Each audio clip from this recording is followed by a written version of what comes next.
준호야, 바쁘냐? 주말이니 얼굴 좀 보러 와라. 아버지, 저희도 맞벌이 하느라 정말 힘들어요. 시아엄마도 주말에라도 푹 쉬어야죠. 다음 달에 가볼게요. 아버지 자주 못 간다고 서운해 하지 마세요. 저희가 요양병원도 제일 비싸고 좋은 곳 알아봐 드렸잖아요. 안녕하세요. 저는 경기도에 살고 있는 74세 곽하자라고 합니다. 제 나이가 벌써 74살이에요. 평생 자식들 위해 희생하면서 살아왔죠. 그런데 이제 와서 생각해 보니 그 희생이 오히려 저를 힘들게 만들었더라고요. 저는 70살이 넘어서야 깨달았어요. 아무리 베풀어도 그게 사랑으로 돌아오는 게 아니라 당연한 게 돼버린다는 걸요. 여러분은 어떠세요? 혹시 자녀에게 돈을 주고 손주를 돌봐주고 주변 사람들에게 베풀면서도 그래도 내가 없으면 안 될 거야 라고 생각하고 계시진 않나요? 하지만 통계를 보니까요. 70세 이상 노인의 42%가 가족이나 주변 사람들에게 무시당한 경험이 있다고 해요. 그리고 경제적으로 어려움을 겪고 있는 노인의 23%가 자녀나 지인의 무리한 금전적 부탁 때문에 힘들어한다고 합니다. 그래서 제가 오늘 절대로 베풀면 안 되는 3가지를 알려드리려고 해요. 이 3가지만 피하면 여러분의 노후가 훨씬 더 편안하고 행복해질 수 있어요. 혹시 지금도 자녀나 주변 사람들에게 지나치게 베풀고 있다면 오늘 제 이야기를 꼭 끝까지 들어주세요. 이 영상이 도움이 되신다면 구독과 좋아요, 알림 설정까지 부탁드려요. 여러분의 지혜로운 노후를 위해 꼭 필요한 이야기니까요. 첫 번째는 자존심을 지켜야 합니다. 내가 베풀어주는 것에 감사하지 않는다면 더 이상 베풀어줄 필요가 없습니다. 우리 세대는 참 많은 걸 참고 살아왔습니다. 가족을 위해, 자식을 위해, 그리고 손주를 위해 나 하나쯤 희생하면 된다고 생각하며 살았죠. 자식이 원하는 걸 해주고, 손주를 돌봐주고, 자식이 어려운 일을 겪으면 내가 부모인데 도와야지 하며 내 몸이 힘들어도 참고 살아왔습니다. 그런데 여러분, 한번 생각해 보세요. 그렇게 베풀고 희생했는데 돌아온 건 무엇인가요? 자식이 고맙다고 했나요? 아니면 어느 순간 그 모든 희생이 당연한 것이 되어버리지는 않았나요? 저는 얼마 전 74세 박정미 할머니를 만났습니다. 남편을 먼저 떠나보내고 홀로 2 자녀를 키워내셨습니다. 손주가 태어나고 나서는 아예 집에서 손주를 키우는 게 일상이 됐습니다. 처음엔 너무 좋았어요. 자식들이 고생하니 내가 도와줘야지 했죠. 할머니는 하루 종일 손주를 업고 다니며 키웠습니다. 밤에 아기가 울면 아들, 며느리는 자고 있었고 할머니가 깨서 달래고 다시 재웠습니다. 그렇게 몇 년이 지나고 할머니는 허리가 아파지기 시작했습니다. 하지만 말하지 못했습니다. 왜냐하면 그동안 참아왔기 때문입니다. 그게 당연한 줄 알았기 때문입니다. 그러다 결국 병원에서 디스크 수술이 필요하다는 진단을 받았습니다. 할머니는 아들에게 전화를 걸어 말했습니다. 아들아, 엄마가 수술을 해야 한대. 그런데 아들이 한 말이 뭔지 아세요? 엄마, 그럼 애들은 누가 봐? 그 말을 듣고 할머니는 한참을 멍하니 있었습니다. 내 몸이 아픈 것보다 그동안 자식들이 정말로 나를 존중했는지 처음으로 의문이 들었습니다. 그러다 작은 아들이 이런 말을 했습니다. 형, 엄마도 이제 좀 쉬셔야지. 엄마도 사람인데 언제까지 희생만 하고 살아? 여러분, 이게 현실입니다. 우리가 희생하면 할수록 그 희생은 고마움이 아니라 당연한 것이 되어갑니다. 저는 또 다른 사연을 들었습니다. 이미자 할머니에게는 딸이 하나 있습니다. 딸 부부는 맞벌이를 하고 있어서 손주를 맡아달라고 했죠. 처음엔 좋았습니다. 딸이 어려울 때 도와주는 것이 엄마의 역할이라 생각했으니까요. 그런데 어느 순간부터 딸은 할머니에게 이런 말을 하기 시작했습니다. 엄마 애 데리고 학원 좀 다녀와 줘요. 엄마 저녁도 좀 해줄 수 있어요. 엄마, 내 친구 엄마들은 다 그렇게 하던데요. 할머니는 딸이 힘들어 할까봐 모든 걸 들어주었습니다. 그런데 어느 날 할머니가 감기에 걸려 몸져 누웠습니다. 약을 먹고 정신없이 자느라 손녀를 학원에 보내는 것을 깜빡했습니다. 그러다 딸이 전화를 걸어왔습니다. 하지만 딸의 첫 마디는 이거였습니다. 엄마, 오늘 지민이 학원에서 영어 레벨 테스트 중요한 시험이 있다고 미리 얘기했잖아요. 아프면 아프시다고 얘기를 해줬어야죠. 그럼 내가 반차라도 냈을 거 아니에요.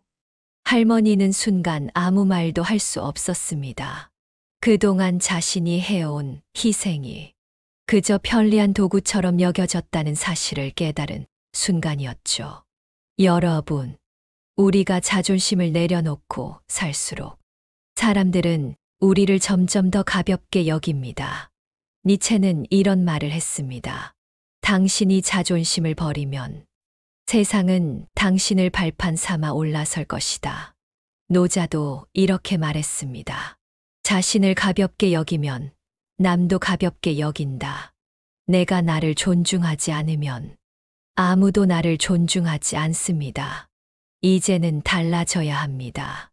자존심을 지키세요. 내가 할 수 있는 것과 할 수 없는 것을 분명히 해야 합니다. 부모는 자식을 위해 희생해야 한다. 우리는 그렇게 배우며 살아왔습니다. 하지만 희생이 지나치면 그 희생은 사랑이 아니라 당연함이 됩니다. 자존심을 지킨다는 것은 단순한 고집이 아닙니다. 이건 내 인생을 존엄하게 지키는 것입니다. 두 번째는 무리한 부탁을 반복해서 하는 가족이나 지인에게는 베풀지 말아야 합니다. 우리 부모 세대는 늘 이런 말을 들으며 살아왔습니다. 부모가 자식을 위해 희생하는 건 당연한 거야. 한 번만 도와주세요. 부모님 아니면 누구한테 부탁하겠어요? 부모는 자식을 끝까지 책임져야지. 처음엔 부담스럽지만 한 번 도와주고 나면 마음이 편해졌습니다. 그래, 이번 한 번만 도와주자. 자식인데 부모가 외면하면 안 되지. 하지만 여러분, 한 번 도와주면 끝인가요? 아닙니다. 그 부탁은 점점 더 커지고 결국에는 감당할 수 없는 지경에 이릅니다. 우리는 늘 자식의 행복을 위해 살아왔습니다. 하지만 한번 생각해 보세요. 그 행복 속에 우리의 삶은 있었나요? 자식을 돕느라 정작 우리의 노후는 불안해지지는 않았나요? 저는 얼마 전 68세 김민철 할아버지를 만났습니다. 평생을 성실하게 살아오셨고 퇴직 후 작은 가게를 운영하며 노후를 조용히 준비하고 있었습니다. 그런데 어느 날 큰아들이 다급한 목소리로 전화가 왔습니다. 아버지, 저희 사업이 어려워요. 아버지, 저 정말 죽을 것 같아요. 이번 일만 잘 풀리면 거래처에서 큰 돈이 바로 들어올 거예요. 이번만 도와주시면 정말 꼭 갚을게요. 할아버지는 고민했습니다. 하지만 자식이 힘들어하는 모습을 보니 거절할 수 없었습니다. 그래, 부모가 돕지 않으면 누가 도와주겠어. 그렇게 생각하며 결국 대출 보증을 서주었습니다. 하지만 어떻게 됐을까요? 사업은 6개월 만에 망했고 김민철 할아버지는 평생 모은 돈을 거의 잃었습니다. 그 후 그토록 어렵다던 큰아들은 점점 연락이 뜸해졌습니다. 김민철 할아버지는 깨달았습니다. 내가 이렇게까지 희생했지만 결국 내 노후는 아무도 책임져 주지 않는구나. 이게 끝이 아닙니다. 우리는 평생 착하게 살아야 한다. 베풀 줄 알아야 한다는 말을 들으며 자랐습니다. 그래서 어렵다는 사람에게 손을 내밀었고 부탁을 받으면 웬만하면 들어줬습니다. 내가 한 번 도와주면 언젠가 나도 도움을 받을 날이 오겠지. 그렇게 생각하면서 말이죠. 그런데 여러분, 한번 생각해 보세요. 지금까지 살아오면서 베풀고 도와줬던 사람들이 과연 나에게도 같은 방식으로 대해줬나요?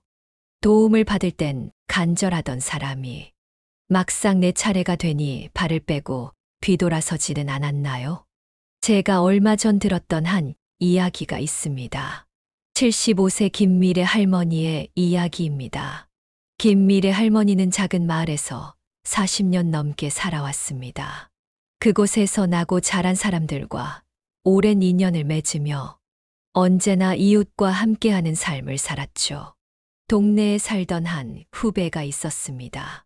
30년 넘게 알고 지낸 사람이고 할머니는 늘 그를 동생 같은 사람이라 여겼습니다.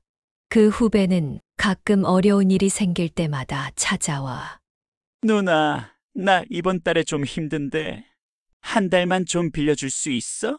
라고 말했습니다. 김미래 할머니는 착한 마음에 조금씩 도와줬습니다. 그래, 한 달만 도와주자. 다음 달이면 갚겠지. 하지만 한 달이 지나도 돈은 돌아오지 않았습니다. 그리고 몇 달 뒤, 그 후배는 다시 찾아와 말했습니다. 누나, 지난번 것도 아직 못 갚았는데 이번이 마지막이야? 이번에 정말 사정이 안 좋아서 조금만 더 도와주면 안 될까? 할머니는 마음이 약해져서 또 도와줬습니다. 그렇게 몇 년이 지나고 빌려준 돈이 꽤 많아졌습니다. 할머니가 직접 돈을 갚을 생각이 있는지 물어보니 그 후배는 이렇게 말했습니다. 아이고, 누나, 내가 언제 돈 안 갚고 도망이라도 간대?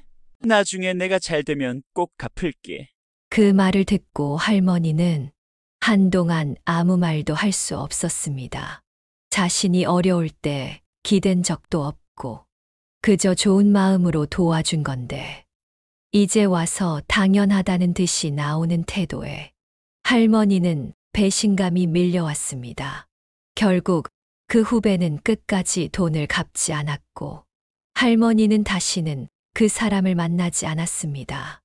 여러분, 우리가 살아오면서 얼마나 많은 부탁을 받아왔나요? 그 부탁을 들어줄 때 이번 한 번만 도와달라는 말을 들었을 겁니다. 하지만 그 부탁은 한 번으로 끝나지 않습니다. 도움을 주면 줄수록 상대는 그것을 고마움이 아니라 당연한 것으로 받아들이게 됩니다. 이런 경험도 있지 않으셨나요? 같은 동네에 사는 한 이웃이 처음엔 작은 부탁을 하기 시작합니다. 어쩌지, 이번에 가전제품이 고장나서 그러는데 며칠만 빌려주면 안 될까요? 우리 집에 뭐가 없는데 한 번만 좀 빌려주시면 안 될까요? 그래서 도와줬습니다. 한두 번은 괜찮았죠.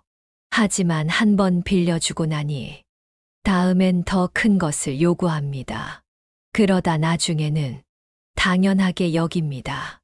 물건을 빌려갔으면 돌려줘야 하는데 자꾸 말을 돌리며 시간을 끌고 나중엔 내가 그거 돌려준 줄 알았는데 이러는 경우도 있습니다.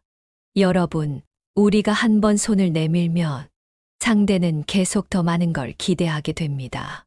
그리고 결국 우리의 배려가 우리를 이용하는 빌미가 됩니다. 무리한 부탁을 거절하는 것은 나를 지키는 일입니다. 금융감독원 조사에 따르면 60세 이상 노인 중 37%가 지인과의 금전 거래로 인해 경제적 피해를 본 적이 있다고 합니다. 대부분 한 번만 도와달라는 부탁이었고 그것이 쌓여 결국 노후가 흔들리게 된 겁니다. 그럼 이제 어떻게 해야 할까요? 여러분, 저는 여러분께 333 원칙을 추천합니다. 3초 동안 생각하고 3일 동안 고민하고 같은 부탁이 3번 오면 거절하기. 부탁을 받았을 때 즉시 응답하지 마세요. 한 번 더 생각하고 한 번 더 고민하세요. 그리고 만약 그 부탁이 내 삶을 위협할 정도라면 단호하게 거절하세요. 이번 한 번만 그 말에 마음이 흔들릴 수도 있습니다. 하지만 그 한 번이 평생이 될 수도 있습니다. 세 번째는 나를 무시하는 사람에게 베풀면 안 됩니다. 우리는 살아오면서 이런 생각을 했습니다. 내가 잘하면 상대도 나를 잘 대해줄 거야. 내가 희생하면 그 마음을 알아줄 거야. 베풀면 베풀수록 나를 더 존중해 주겠지. 그런데 여러분, 현실은 어땠나요? 우리가 희생하고 베풀수록 상대는 점점 더 당연하게 여기지 않았나요? 심지어 무시하기까지 하지 않았나요? 이게 바로 우리가 깨달아야 할 진실입니다. 나를 존중하지 않는 사람에게 아무리 베풀어도 돌아오는 것은 무시뿐이다.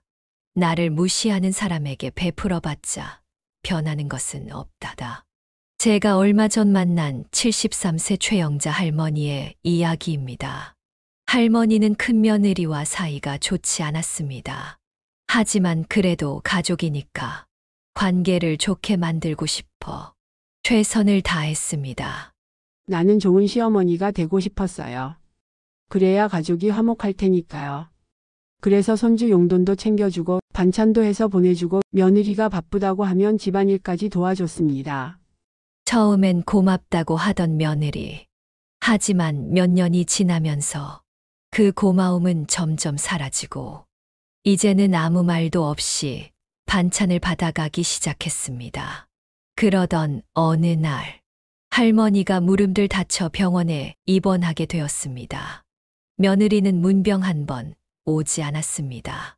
할머니는 용기를 내 전화를 걸었습니다. 얘야, 요즘 바쁘니? 내가 병원에 있는데 어쩜 한 번을 오지를 않니? 그런데 며느리가 한 말이 뭔지 아세요? 어머님, 그래서 간병인도 저희 돈으로 보내드렸잖아요. 그 말을 듣고 할머니는 며칠을 잠을 이루지 못했습니다. 자신이 정성을 다했는데 왜 이런 대접을 받아야 하는 걸까? 그러다 작은 며느리를 만나 고민을 털어놨습니다. 그랬더니 작은 며느리가 이런 말을 하더군요. 어머님 잘해주시면 잘해주실수록 그걸 당연하게 여기는 사람들이 있어요. 그런 사람들에게는 더 이상 노력하지 마세요. 여러분, 이게 진리입니다. 우리가 계속 잘해주고 베풀면 상대도 언젠가 우리를 이해해 줄 거라고 생각합니다. 하지만 현실은 그렇지 않습니다. 오히려 상대는 더 무례해지고 우리를 더욱 가볍게 대합니다.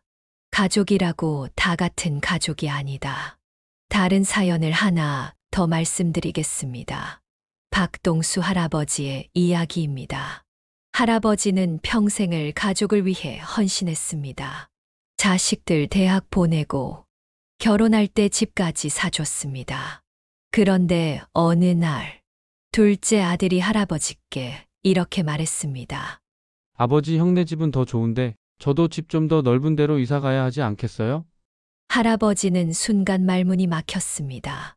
그동안 그렇게 도와줬는데 고맙다는 말 한마디 없고 더 달라는 요구뿐이었습니다.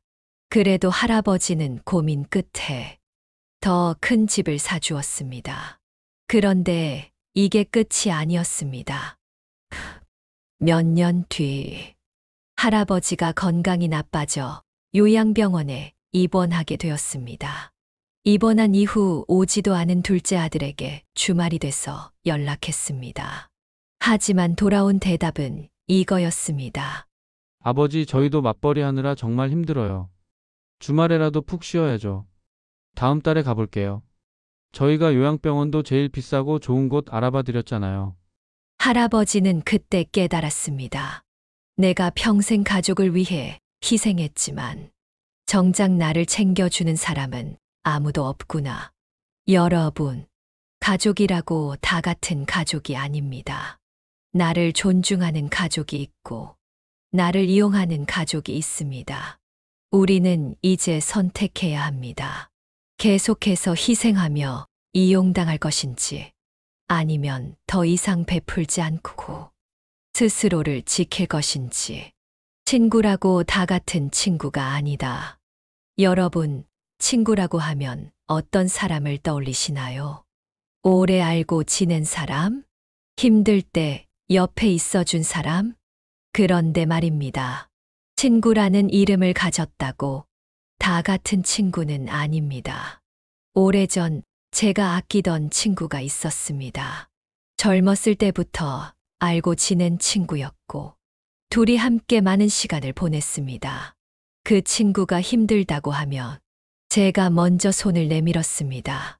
돈이 필요하다고 하면 빌려주고, 어려운 일이 있으면 도와줬죠. 그런데 어느 날 제가 힘든 상황이 닥쳤습니다. 아파서 병원에 입원하게 됐고 생활비가 조금 부족해졌습니다. 다음 주면 바로 돈이 들어올 곳이 있어서 일주일 뒤에 줄 수 있으니, 그래서 용기 내서 그 친구에게 부탁을 했습니다. 내가 요즘 몸이 안 좋아서 그러는데 다음 주에 바로 줄게. 조금만 빌려줄 수 있을까? 그런데 친구가 한 말이 뭔지 아세요? 근데 요즘 나도 사정이 안 좋아서. 다들 힘든 거 알잖아. 미안한데 이번엔 어려울 것 같아. 그때 깨달았습니다. 내가 필요할 땐 도와줬지만 내가 필요할 때는 돌아오는 게 없다는 걸요. 그 이후 저는 그 친구와 점점 멀어졌습니다. 그리고 한 가지 중요한 사실을 배웠습니다. 진짜 친구는 내가 힘들 때 손을 잡아주는 사람이지, 내가 희생할 때만 곁에 있는 사람이 아니다. 여러분, 우리가 평생 베풀며 살아왔습니다. 가족에게, 자식에게, 친구에게. 하지만 이제는 바뀌어야 합니다. 진짜 나를 존중하는 사람에게만 마음을 써야 합니다. 공자의 말 중에 이런 말이 있습니다. 사람을 보는 눈이 없다면 자선을 베풀지 말라. 왜일까요? 잘못된 사람에게 베풀면 그것이 사랑이 아니라 스스로를 망치는 일이 되기 때문입니다. 니체는 이렇게 말했습니다. 당신이 기대하는 방식으로 세상이 돌아가지 않는다면 당신이 먼저 기대를 내려놓아라. 여러분, 이제는 우리가 변해야 합니다. 나를 무시하는 사람에게 더 이상 노력하지 마세요. 더 이상 좋은 사람이 되려 하지 마세요. 이제부터는 그 에너지를 나 자신을 위해 써야 합니다. 여러분, 이제는 바뀌어야 합니다. 우리는 평생을 베풀며 살아왔습니다. 자식에게, 손주에게, 가족과 주변 사람들에게 최선을 다해 희생하며 살았습니다. 하지만 그 희생이 정말 우리를 위한 것이었을까요? 자존심을 내려놓고 살아왔더니 돌아온 건 감사가 아니라 당연함이었습니다. 한 번 부탁을 들어줬더니 다음 부탁은 더 커졌고 결국에는 감당할 수 없는 지경에 이르렀습니다. 우리가 친절을 베풀수록 우리를 무시하는 사람들은 더 당연하게 생각했습니다. 그러니 이제는 생각을 바꿔야 합니다. 나를 위해 살아야 합니다. 프랑스 철학자 장 자크 루소는 이렇게 말했습니다. 남을 위해 살아가는 것이 곧 미덕은 아니다. 자신을 지키는 것이야말로 가장 큰 덕목이다. 노자는 이런 말을 남겼습니다. 스스로를 존중하는 자만이 세상으로부터 존중받는다. 여러분, 지금까지 해왔던 방식으로는 우리의 노후를 지킬 수 없습니다. 이제는 자존심을 지키고 무리한 부탁을 단호하게 거절하고 나를 무시하는 사람에게는 더 이상 에너지를 쏟지 않으며 무조건적인 재정적 지원을 멈춰야 합니다. 이제 여러분이 선택해야 합니다. 계속 베풀며 후회하며 살 것인지, 아니면 스스로를 지키면서 품위 있는 노후를 살 것인지, 오늘 이 이야기가 여러분의 가슴에 깊이 새겨지길 바랍니다. 여러분, 구독과 좋아요, 알림 설정까지 꼭 부탁드립니다. 그리고 여러분도 비슷한 경험이 있다면 댓글로 남겨주세요. 여러분의 이야기를 함께 나누고 싶습니다. 우리가 함께 더 지혜로운 노후를 만들어 갑시다. 감사합니다.